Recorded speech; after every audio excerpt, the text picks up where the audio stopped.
ಅನೇಕ ಅಪಘಾತಗಳು ನೋಡಿದ್ದೀನಿ. ಆದರೆ ಒಂದೇ ಗ್ರಾಮದಲ್ಲಿ ಒಂದೇ ಸಮುದಾಯದ 4 ತರುಣರು, ಯುವಕರು ಅವರು ಕನಸು ಕಾಣಂತ ವೇಳೆಯಲ್ಲಿ ಅವರೇ ಇವತ್ತು ಅಪಘಾತಕ್ಕೆ ಈಡಾಗಿ ಇವತ್ತು ಇಲ್ಲದೆ ಇರುವಂಥದ್ದು ಅತೀವ ದುಃಖ ಆಗಿದೆ ನನಗೆ ವೈಯಕ್ತಿಕವಾಗಿ ಕೂಡ.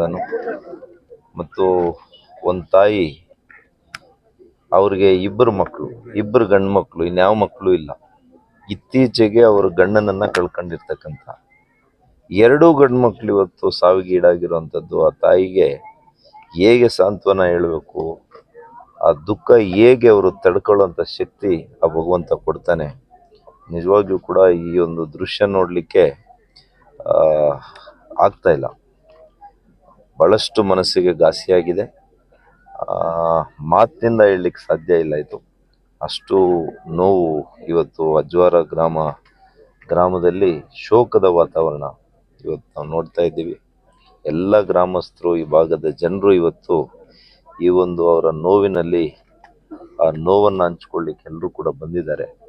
ನಾನು ಇಷ್ಟನ್ನೇ ಹೇಳ್ತೇನೆ, ಯಾವ ತಾಯಿ ತಂದೆಗೂ ಕೂಡ ಈ ರೀತಿಯ ಪರಿಸ್ಥಿತಿ ಆಗಬಾರ್ದು. ಆದರೂ ಕೂಡ ಭಗವಂತ ಏನು ಇಚ್ಛೆ ಇದೆ ಗೊತ್ತಿಲ್ಲ ನನಗೆ. ಅವರಿಗೆ ಸಾಂತ್ವನವನ್ನು ಹೇಳೋದ್ರ ಜೊತೆಗೆ ಭಗವಂತ ಅವರಿಗೆ ಎಲ್ಲ ರೀತಿಯಲ್ಲಿ ಔದಾರ್ಯವನ್ನು, ಶಕ್ತಿಯನ್ನು, ನೈತಿಕ ಶಕ್ತಿಯನ್ನು, ಆಶೀರ್ವಾದವನ್ನು ಅವ್ರ ಮೇಲೆ ಭಗವಂತ ಇಟ್ಟಿರಬೇಕು. ಮದುವೆ ಆಗಿ ಒಬ್ಬರಿಗೆ ಕೇವಲ 6 ತಿಂಗಳಾಗಿದೆ. ಅಂಥ ಒಂದು ಹೆಣ್ಮಗಳು ಕೂಡ ಇವತ್ತು ನತದೃಷ್ಟಿಯಾಗಿ ಸಣ್ಣ ವಯಸ್ಸಿನಲ್ಲಿ ಇವತ್ತು ವಿಧವೆ ಆಗಿರುವಂಥದ್ದು ನಿಜವಾಗಿಯೂ ಕೂಡ ಆಘಾತ ಆಗ್ತದೆ. ಇವತ್ತು ವೈಯಕ್ತಿಕವಾಗಿ ನಾವು ಏನೇ ಸ್ವಲ್ಪ ಹಣಕಾಸಿನ ಸಹಾಯ ಮಾಡಿದರೆ ಯಾರನ್ನು ನಾವು ತಂದು ಅವರನ್ನು ರಕ್ಷಣೆ ಮಾಡಲಿಕ್ಕಾಗಲ್ಲ. ಇವತ್ತು ಮುಖ್ಯಮಂತ್ರಿಗಳು, ಪ್ರಧಾನಮಂತ್ರಿಗಳಿಗೂ ಕೂಡ ನಾನು ಪತ್ರ ಬರೆದಿದ್ದೀನಿ. ಈಗ ಈ ಮೇಲ್ ಈಗ ಮಾಡಿ ಬಂದಿದ್ದೀನಿ. ನಾನು ಅಪಘಾತದಲ್ಲಿ ಅವರ ತಂದೆ ತಾಯಿಗಳಿಗೆ ತಾವು ಏನಾದರೂ ಪ್ರಧಾನಮಂತ್ರಿಗಳು ಮತ್ತು ಮುಖ್ಯಮಂತ್ರಿಗಳಿಬ್ಬರು ಕೂಡ ಇವತ್ತು ಏನಾದರೂ ಪರಿಹಾರ ಹಣವನ್ನು ಕೊಡಬೇಕು ಅಂತ ಹೇಳಿದ್ದೇನೆ.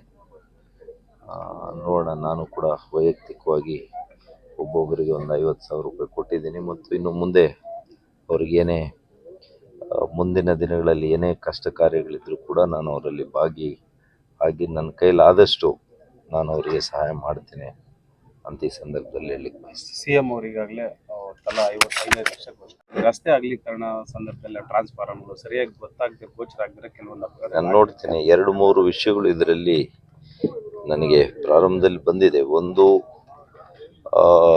ಏನು ಟ್ರಕ್ಕು, ಅದೇನು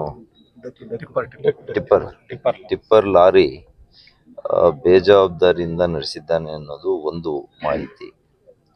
ಇವರು ಕೂಡ ಯುವಕರು ನಿನ್ನೆ ಕ್ರಿಸ್ಮಸ್ಸು ಎಲ್ಲ ಕಾರ್ಯಕ್ರಮ ಮುಗಿಸಿ ಒಂದೇ ವಾಹನದಲ್ಲಿ, ಒಂದೇ ಬೈಕ್ನಲ್ಲಿ 4 ಜನ ಬಂದಿರುವಂಥದ್ದು 2.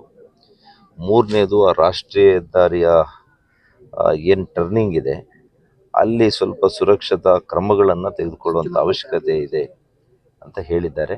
ಈ 3 ವಿಷಯಗಳ ಮೇಲೂ ಕೂಡ ನಾನು ಅಧಿಕಾರಿಗಳ ಜೊತೆ ಮಾತನಾಡಿ ಕ್ರಮವನ್ನು ತೆಗೆದುಕೊಳ್ತೇನೆ. ಎಸ್ಆಕ್ವಾಟೆಕ್ ಆರ್ಒ ವಾಟರ್ ಪ್ಯೂರಿಫೈರ್ಸ್ ಅಂತ ಹೇಳ್ಬಿಟ್ಟು ಹೋಲ್ಸೇಲ್ ದರದಲ್ಲಿ ಚಿಕ್ಕಬಳ್ಳಾಪುರದಲ್ಲಿ ಪ್ರಪ್ರಥಮ ಬಾರಿಗೆ 5,500ಕ್ಕೆ ವಾಟರ್ ಪ್ಯೂರಿಫೈರ್ ಲಭ್ಯ ಇದೆ. 5,500 ಇಂದ ಇಲ್ಲಿ ನಮ್ಮ ಅಂಗಡಿಯಲ್ಲಿ ಆರ್ಒ UV UF TDS ಖಾಲಿ 5,500ಕ್ಕೆ ಬರುತ್ತೆ. ನಮ್ಮ ಅಂಗಡಿಯಲ್ಲಿ ಬನ್ನಿ. ನಮ್ಮ ಲೊಕೇಶನ್ ಬಂದು ಎಸ್ಆಕ್ವಾಟೆಕ್ ಕೆನರಾ ಬ್ಯಾಂಕ್ ಆಪೋಸಿಟ್ ಅಲ್ಲಿ ಆಂಬೂರ್ ದಮ್ ಬಿರಿಯಾನಿ ಪಕ್ಕದ ರೋಡ್ ಅಲ್ಲಿ 2ನೇ ಅಂಗಡಿ ಬರುತ್ತೆ.